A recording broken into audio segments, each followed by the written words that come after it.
Welcome to Your Business, Your Life with Matt DiFrancesco, your personal financial technician. Whether you've had years of success in your business or just starting out, High Lift Financial can help you create a vision for your business, life, and family, and align these for generational wealth. So as they say, what happens in your life affects your business. And now, on to the show. Well, hello, and welcome to Your Business, Your Life with me, Matt DiFrancesco again. And I'm fortunate again to have Jerry Mitria. He's with me again. I'm just really excited to just have him here because I just love having conversations with people. I've sent in a couple articles that I've written that'll be in, probably a bunch of them will be in issues that are out in Body Shop Business once you're hearing this. So I gave the articles to Jerry, and I think you were interested in talking about business continuity today, right? A little bit about that, but I want to talk to you, Matt. Hi, I've listened to a lot of the stuff and Thanks. podcasts there, Your Business, Your Life. And you sent me this article, and I put the article back down because of the title. Okay? Tales from the Crypt. Yeah. That was my first scary movie back in the 70s that I seen, the original movie. And then it went into, the TV series. And Right. no, I'm going to say, I'll watch Scooby-Doo instead of this. Okay? So Tales from the Crypt, how did you come up with that? Because that's awesome. I like to think it was divine inspiration because it just kind of popped into my head. But, it's interesting. And we've been talking about this because business continuity is one thing, especially as I'm going through and starting to work with shop owners. It's usually the first area that I not only want to address, but need to address because I don't feel any business owner has any type of continuity plan in place. And we can have one of two things. Okay. Everybody thinks, we all think we're going to live forever. And nobody wants to have that conversation about what happens after we die, right? And so the Tales from the Crypt can be one of two things. They can be one of triumph and creating something greater than yourself that's going to live past your time on this earth. Okay, can become a nightmare. They can become that horror story that you listen to. Okay. Oh, right. You have the choice. And that's why I read the article. Right. You have the choice. And this is not only just with business owners. I mean, just even your personal finances. Interesting. I read an article that said only 68% of Americans have estate planning documents in place. Wow. And personally, in my 18 years of experience, I think that percentage is high. Okay. And what happens when that inevitable event comes? Is somebody going to be able to take over the affairs? One of the things I do with all my clients, and they're always kind of puzzled when I ask them this. They said, well, do you have your estate planning documents? Yes or no. Okay, we got to get those done. But I always tell them, I said, you need to send a copy of those. I need them in my file. Why do you need that?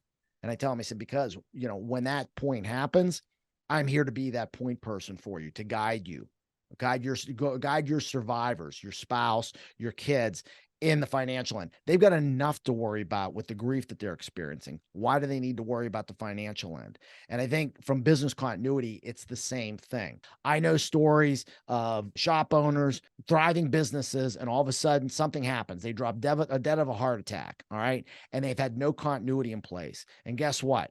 Key employees don't know what's going on. Are they set up to be able to run the business? All right. The spouse maybe is not involved in the business. Where's her income now? Now you're scrambling, trying to do a third-party sale with a business that's not really prepared for it, gets pennies on the dollar. And all of a sudden now a spouse doesn't have the assets to create the income that she needs for the lifestyle. Okay. The key employees no longer have a job, or maybe they go on with a third-party buyer who then after a year is like, okay, you guys are gone because we have our own people in here. That's really where I think the title kind of hit me, was those Tales from the Crypt. What tale is that going to be? What tale is it going to be? Yeah. Yeah. Positive or the negative? The negative. Positive. Now, because the continuity, some people may think that's a big word, but it really means a continual flow. Correct. And with that continual flow, I mean, what lifestyle are you have to continue with? Right. And that really, in the business continuity planning, as the article goes through, we got short-term operation plan. Right. Short-term. And that's the short-term operation plan is really about, okay, so something happens. What is the plan in place to make sure that the business will continue on until all the parties involved can figure out what's the best solution? Okay. So, is it a key employee is it a key employee or kids? Do they end up taking it over? Give you a great example. I had a client who his father owned a waste management company. He's a garbage man. Okay. And it was a small one at the time. And all of a sudden the dad was killed in an automobile accident. And here was the kid. He was 21 years old. He was working in the business, but mom just kind of did the book. She didn't know how to run the business. And he was kind of like the day-to-day operations guy. And he was like just thrown into trying to now run this business. It was a real struggle for him. Now, the good thing about this is he's been persistent. He's very open to learning. He's very open to getting advice. And so he's now been able to build this into a multi-million dollar operation, where he's got not only his trash collection, but he's got delivery centers for other smaller haulers because they can get better rates at the landfills the bigger you are. So he's built a very successful business, but he had to learn the hard way because they didn't have those operation plans in place. So he didn't know combination to the safe was. They literally had to have somebody come break in to the safe, a locksmith, so that they could get in there because they didn't know where any of this stuff. So just having, those short-term operations, how does business continue? One of the things is, again, having a document that tells everybody where is everything, where are the corporate documents, where are the operating agreements, where are the insurance policies, where are the passwords to all of the bank accounts, to, any websites, vendor accounts, those type of things. Where is the combination to the safe? All of these things that both the key employees and the spouse can have access to. It's interesting point here, Jerry, is that you would be surprised how much peace of mind that gives the spouses. When we put these plans in place, they're like, at least I know where everything is. I don't have to worry about trying to figure all this stuff out. So that's really where I think the short-term operations plan is real important. But reading the article, you go for the short-term operation, and what you are actually talking on the next one doesn't sound like a really continuity plan in a general sense that it falls in place, but it's really important. And that's stay bonuses plans for key employees. Oh, yeah. That's exactly. A total continuity of a culture, bringing in everything together. Right, exactly. I think too many shop owners and too many business owners in general assume this loyalty that they're, especially their key employee, people have been there for a long time. Like people that kind of your day-to-day, the ones that are in and out all the time, they're just like, people are having, most business owners are having a hard enough time finding talent. But when you find good talent, how are you going to keep them? Right. I was talking on a previous podcast about the one shop owner I work with who's got his key guy who could leave, go to a consolidator, make twice as much money. All right. Well, what's to say that he doesn't get fed up and just do that? So by creating plans now, stay bonus plans that help the key employee to feel like they have ownership into what they're doing. It's amazing how that can provide so much value to that business owner and to that key employee, just knowing that they have some ownership, they have some skin in the game. It could be cash bonus. And the way we like to structure them is we want to build value in the business. So we'll base them off of parameters that we've preset that are to build value in the business. So it's through increased cash flow that they fund these. And, again, stock bonus programs. Maybe you want to give them phantom stock, or maybe you actually want to give them real stock. So that's part of your transition plan. Maybe it's just creating some type of non-qualified deferred compensation plan where you give them a bonus, but there's a vesting schedule that's on it. So they want to stay there. And I think, the important thing about that is there's a couple important reasons. The first one is, again, if something happens to you, those key employees are there and have incentive to stay to continue the operation until a decision can be made on what to do with the business. The second thing is, even if nothing happens to you, you're going to maintain those key employees. And third, it can be the start of your transition plan. Even if you're looking at transitioning 10 years down the road, now you can do it in smaller increments. Absolutely. And the uniqueness is this is part of the continuity plan. It's the whole picture, what we're doing. And we're talking about it here in 20 to 25 minutes, which is not giving it enough time. Correct. Okay? But we're talking some of the key topics, and business continuity instructions goes through that there.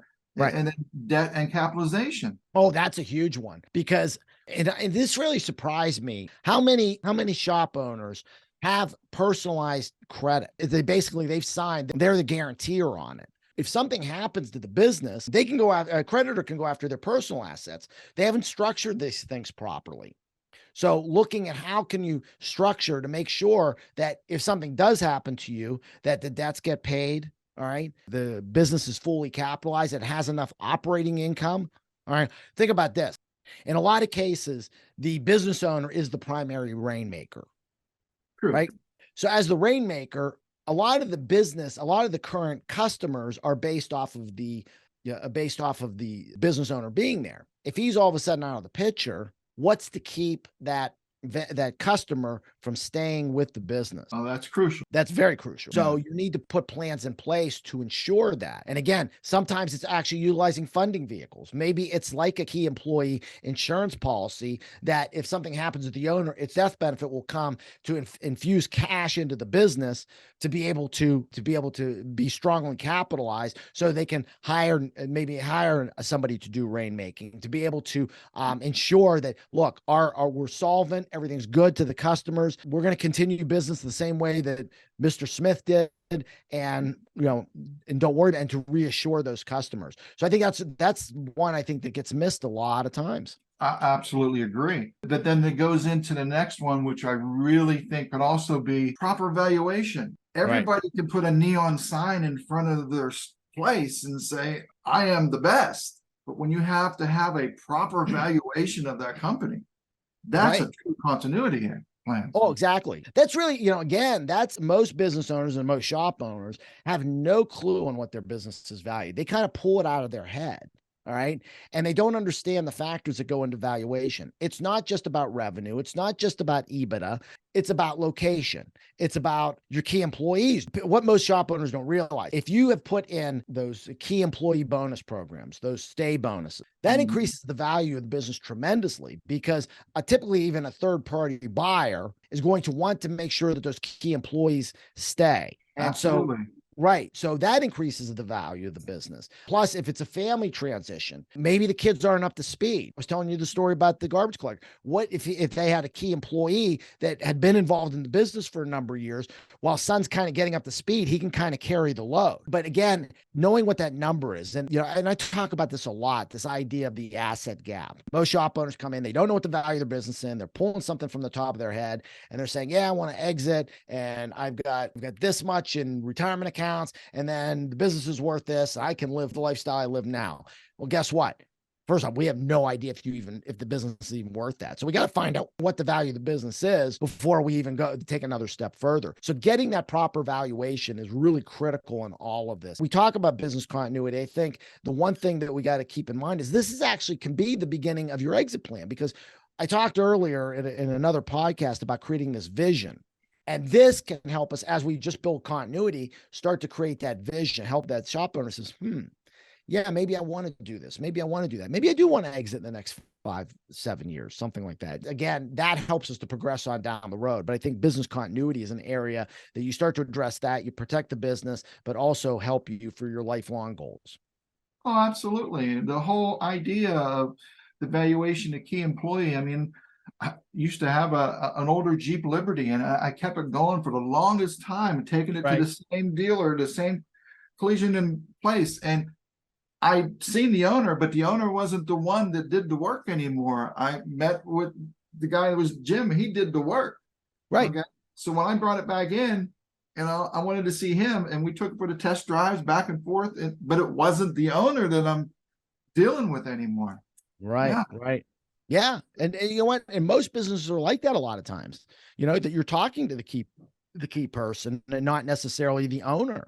I mean, some of the guys that I'm working with, and these are pretty big operations, and they have their general managers, and they're really doing the day-to-day interfacing. Like the owner is big picture guy, kind of overseeing everything. He's not doing that day-to-day stuff, but keeping that's how you keep continuity in the business, is by those people that are interacting with the customer on a day-to-day basis, giving them incentive to want to stay and to feel like they have ownership in it. And it also builds culture. I mean, that's that's what a lot of this comes down to, is, again, when somebody feels like they're a part of something that's bigger than themselves, they want to do more for it. And I think just having these type of continuity plans does this. Oh, making that key employee, because whenever he brought it in, there were times he came and just showed me miscellaneous stuff that was later on. Right. Because I trusted him then. It wasn't the fact that he's trying to sell me something. Yeah. It was a trust that I had with him that this needed done, not today, but it will need done. Okay. Well, Yeah, and that's huge in the collision business because, now with insurance companies, they're trying to cut, what they're paying out. You have this gap, and a lot of shop owners have this conflict of, well, okay, so the manufacturer says, here's how I should repair this vehicle. All right. Yet the insurance company saying, well, you bet, yeah, no, use aftermarket parts. No, you don't need to replace this, fix this. And now there's a conflict. And the more progressive shops that I'm finding are ones that are learning, we're going to do the right thing. And then we're going to learn how to communicate that we're doing the right thing to the customer and that there's this gap.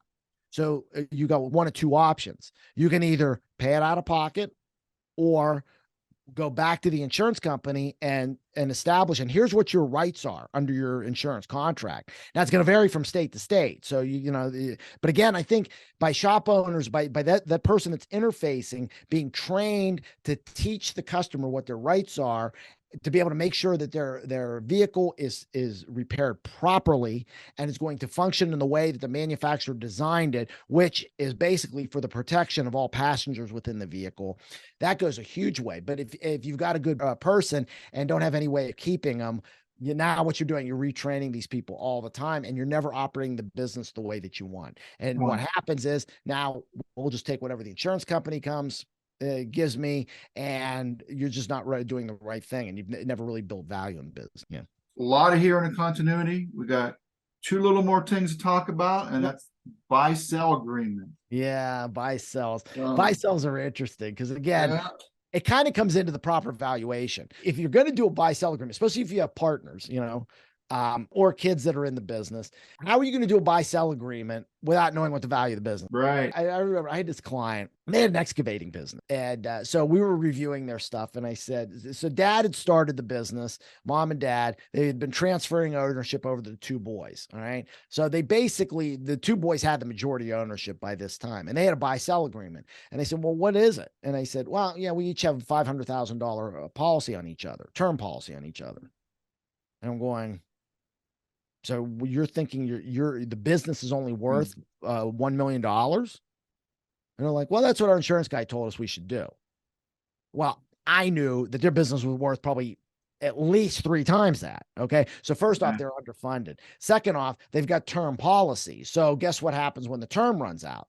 They got to get new term policies at an older age, not as good underwriting, all right, which is going to mean higher premiums instead of buying permanent policies to do this. The third thing is with a permanent policy, you have a lot more flexibility where cash can be kept in the business through the cash value of the insurance. So first off, just the structure of it. But the second is the actual buy-sell agreement. And I'll tell you what, I bet in 99.9% of the cases that I look at, they either don't have an agreement in writing, okay, or they have something that they put together when they first started the business and never reviewed it, okay, never updated it, and all of a sudden now there's kids that are involved, there's spouses, there's remarriages, business has grown from from nothing to now $10 million.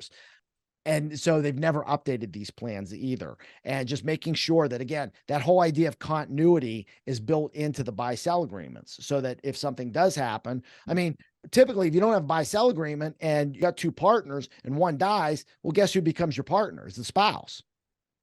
Okay. Right? Yeah. Okay.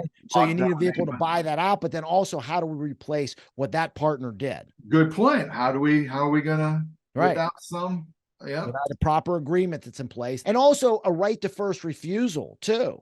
So let's say, for example, you don't have a proper agreement, or in the agreement, you want to maintain an income stream for the spouse. Well, you might have, as a deal's getting negotiated, maybe the sale would be to the first person would be to the partner, and he has the first right of refusal, but you got to write these things into the document in all fairness. So again, these are all little things that people miss on, especially the buy-sell agreement. And like I said, vast majority, almost 100%, I typically see problems with the buy-sell agreement.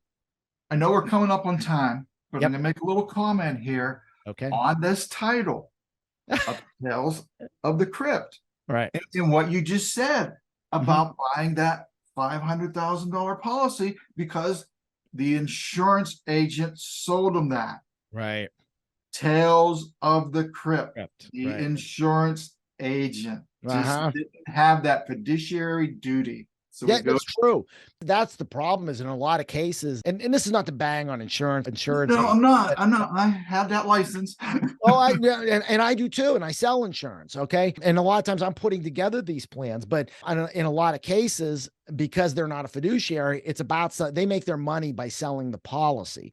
So great example is I had a young couple. We were looking, just protecting their life. A husband ran the business. Wife was a stay-at-home mom, 2 young kids. And they were probably bringing in about 200 grand a year. Right. I said, well, what would you need to be able to produce it if something happened to you? Well, you start doing the numbers at I use a 5% distribution because it's easy for me to do the math. Typically you want to look at 4, but that's $4 million. So you need over $4 million in life insurance to do that. Well, I went back the next time and I said, I presented some proposals and they said, well, I want to talk to my friend. The wife has a friend who was in insurance. Came back, I found out they got $1 million policy. And I'm like, I told you need 4 million. Well, she said, this is fine. You know why it was fine? Because she knew she could sell that premium to them. Really? Yeah. She was afraid to sell 4 million because that premium was going to be 4 times the amount. And they're going to say no. Instead of educating, this is why you need this, right? That's what a fiduciary does. That's what a fiduciary does. And I was just going to say, because that's why years ago, that was the insurance that I licensed, was just sell that, but they stressed fiduciary duty and it was not that. Right. Exactly. I think it's critical to have a fiduciary, somebody who's always looking out for your best interest, that's always there, kind of, watching over all of this. And here's the thing. An attorney is not a fiduciary, typically. A lot of times, and I'm not banging on attorneys. There's a lot of attorneys that do the right thing, but they're not legally bound to be that fiduciary. A CPA is not legally bound to be a fiduciary. I'm legally bound to be a fiduciary. So I have to do what's in the best interest of the client. Awesome. Well, Matt, we're coming at that end, and Tales of the Crypt here is great. And I know you love the title. I love that title. Look forward to talking more, and where everybody can meet you, talk to you at, your business, your life, High Lift Financial, and let you do the close. No problem. Well, Jerry, listen, I appreciate having you on again. Love the dialogue. I think it's, your excitement is contagious. So if I seem a little animated, Jerry's the result of that. But thank you for being on. The last thanks always goes to you, the audience. Thank you for your business, your life. With me, Matt DiFrancesco. If you've not subscribed to the podcast, please click the subscribe button below. That way, when a new episode comes out, it'll download directly to your device. And you can also check us out on YouTube. You can see our pretty faces there and just kind of see the animated conversations that we have. And if you do like what you're seeing, please give us a 5-star review. That way we move up on the charts. We can get to more people and try to get more of this valuable information out to them. So, with that, Jerry, thank you very much for hosting. And again, we'll see everybody real soon. So take care, God bless, and have a great day. Hey, I really want to thank you for listening to the Your Business, Your Life podcast. If you want to be notified when new episodes become available, click the subscribe button below. The information covered and posted represents the views and opinions of the guest and does not necessarily represent the views or opinions of High Lift Financial. The content has been made available for informational and educational purposes only. The content is not intended to be a substitute for professional investment, legal, or tax advice. Always seek the advice of your financial advisor or other qualified professional with any questions you may have regarding your business or personal planning. DiFrancesco Financial Concierge, LLC, DBA High Lift Financial, is a registered investment advisor. Registration with the United States Securities and Exchange Commission or any state security authority does not imply a certain level of skill or training.